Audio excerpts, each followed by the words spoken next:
Today I want to show you how to read a pattern envelope. Even though we will not be buying any pattern envelopes or patterns, we will be making our own. You will need to use this for the last CUA that we're going to be taking, as well as for the final exam. So it is important to know this information.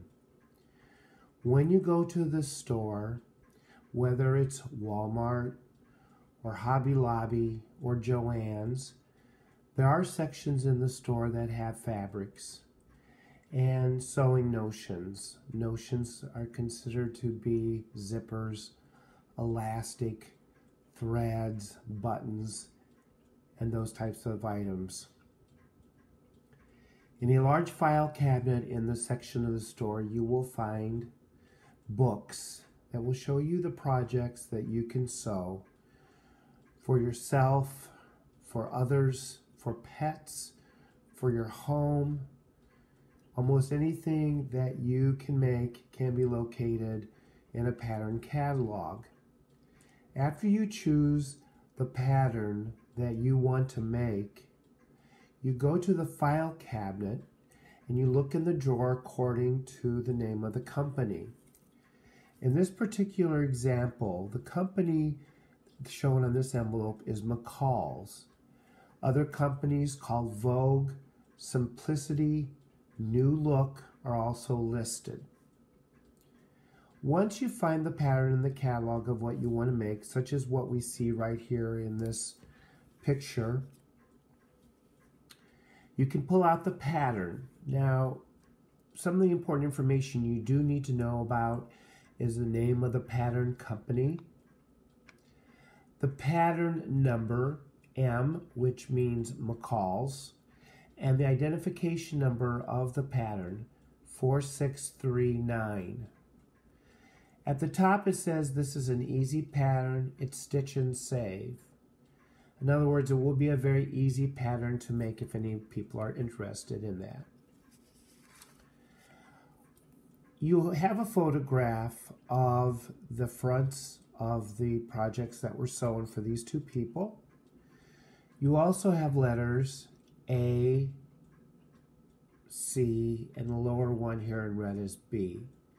This means they are different styles of pullovers. Where this one has a hood, like when you were making your flats, they have their flats on the front. This one has a stand-up collar. The last piece of information you're going to find on your envelope in the front will be the size. Extra large for this one, too large. Sometimes it will say all sizes, or small, petite, medium. And since you have watched the video on how to take your body measurements, you would take those measurements, hopefully that you've written them on a piece of paper, take your envelope and turn it over. This will give you the information for the size that you're going to be making and for the materials that you will need on this project. In the upper left-hand side is the number for the pattern envelope. Again, Stitch and Save by McCall's. 10 pieces means how many pattern pieces are there to the project itself. 10 pieces is a lot of patterns. It may make a pocket pattern, also the front pattern, the side pattern, the sleeve pattern. Any other parts of the garment will be represented by a pattern. In the second column, Mrs. and Men's Jackets. It describes the project you're going to make. It gives a short description of what it has. It has a hood and collar variations. They also say that each variation has a pocket. Jacket A has a feature with border prints, the design on the sides. And B has contrasting collar. Contrast means a different color than what the rest of the pullover looks like. They also have hem and sleeve bands. Down below, it will tell you suggested fabrics. Jacket A, which is pointing to this one right here. You can use border prints, anything with a design to it. Jacket B or C is double-faced or double-sided fleece. Velour is another fabric that they use. They also say the pockets can be cotton knits. If there is a design on the fabric, additional fabric may be needed to match the stripes, the plaids, or one-way designs. Combinations is the size range, small, medium, and large. Jacket A and Jacket B, the contrast, the lining of the jacket tells all the important information on how much fabric to buy. But going back up to sizes, since we're making a jacket, the most important measurement that you will need to take, whether you're a guy, you would take your chest measurement. For you girls, you would take your bust measurement. Whatever the measurement is, you look for that number. Now, what happens if the number in this case is a 41 and you're still growing? The next best size to make in this project would be a large, 42. So if it falls in between two sets of sizes, it's always best to go up one number from a medium to a large. Now, when you go to a store and you buy clothing and it says a large, a medium, or a small, it is not going to be the same size as what this sewing pattern is. All companies make different sizes and call them the same thing. So if you have a chest of 36, it may be medium in some shirts that you buy from a store, but it is a small here in the pattern. Let's say you want to make view A, which is right there. View A, if you are a small, you bring it straight down. If the fabric you see on the bolt or the tube in the store is 60 inches wide, you would ask for 3 yards of fabric. If you go with the style of style B, you would buy this much fabric, 1 3/4 yards. The contrast bands would be 3/8 of a yard. And then, of course, for the lining for the pockets, you would need 60 inches wide, 3/8 of a yard. Jacket C, again, is 60 inches wide, 2 1/8, and lining pockets. Because different things are being attached, where one is going to require more fabric because of the hood, whereas A and B would not require as much fabric because it does not have a hood, doesn't require as much fabric. The notions to make this project are thread, of course, to hold it together after you have sewn it.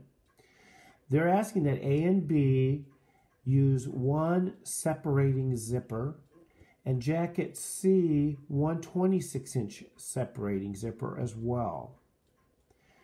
The finished garment measurements. The measurement at the bust or chest line. So if you said you had a 36-inch chest, it would be measured as 42 inches. This is called ease. You can't make something super tight to your body that you can't get in and out of. Or when you bend over or you hold up your hand or your arms, you want movement. And that is only achieved through adding more inches within the pattern to what you're making. Also, measurement at the hip line if you're making a pair of pants. And it says when you put these pants on, if you're a 36, you can have 42 inches.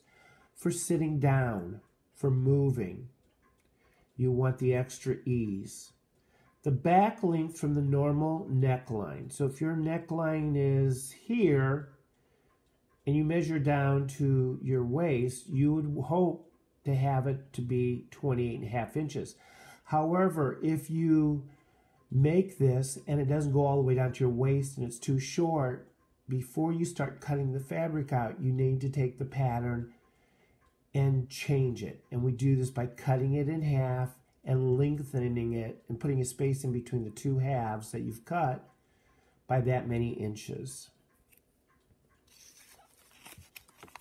If I can try to stand this up, I will, or maybe put it on the side. So now we see a front view. We also see the back views of what you would be making in those sizes. So this does not confuse you, a lot of times patterns are made in Canada or they're made in another country. So we are going to be working with two different languages here. This is going more into French. So all of this information is like, oh my goodness, I don't know if I can read all that. Well, you don't have to. That is just for where the patterns are being sold. They give the same information here as they do over here, so not to confuse you. This is the information that you will need to know if you were to go and buy fabric for this class to make a project that you would like to make.